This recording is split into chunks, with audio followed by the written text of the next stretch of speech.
Good morning, good afternoon, and welcome back to Dr. Logic Awkwardly Does Logic. I didn't mean to leave you in the lurch for so long, but I hope that you are still anxiously awaiting the lemma that I've got for you, because this lemma is actually going to give you one half of what we need out of our maximal consistent sets.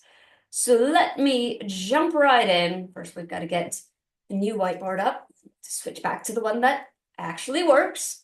And then here we go. So it's a relatively straightforward lemma. It comes directly off of the results that we just proved in the previous video. But here we go.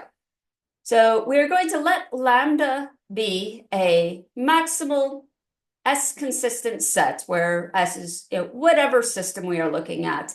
It doesn't matter what.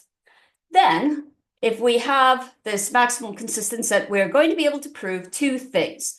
The first is that if phi is a theorem of S, then phi is going to be a member of lambda.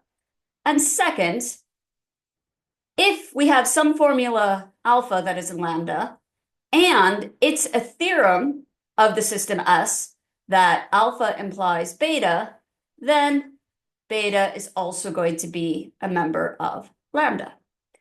So here we go. These are both going to be quite straightforward to prove, but we'll work through them anyway. The first, we need to suppose that we've got some formula phi that is in fact a theorem of S.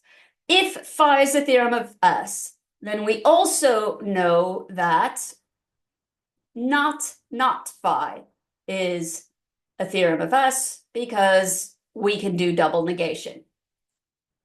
From this, it follows that the set containing just not phi is going to be S inconsistent, because if we had this formula, then along with everything else that we can prove in S, we could prove its negation, i.e. not phi, and then we would have a set not phi and not phi, where we would be able to prove both of these things, but we would also be able to prove the negation of their conjunction.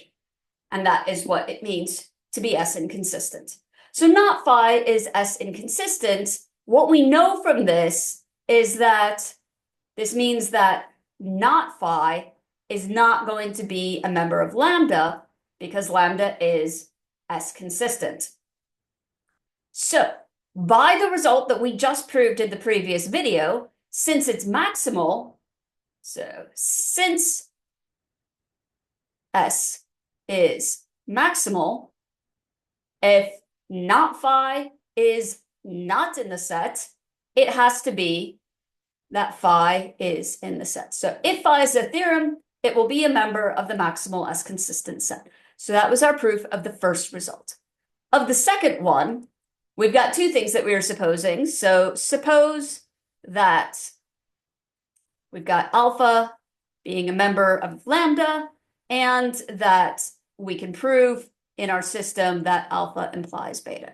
Now, by the result that we have just proven, so by one, we know that alpha implies beta, because it is a theorem of S, is also going to be in lambda.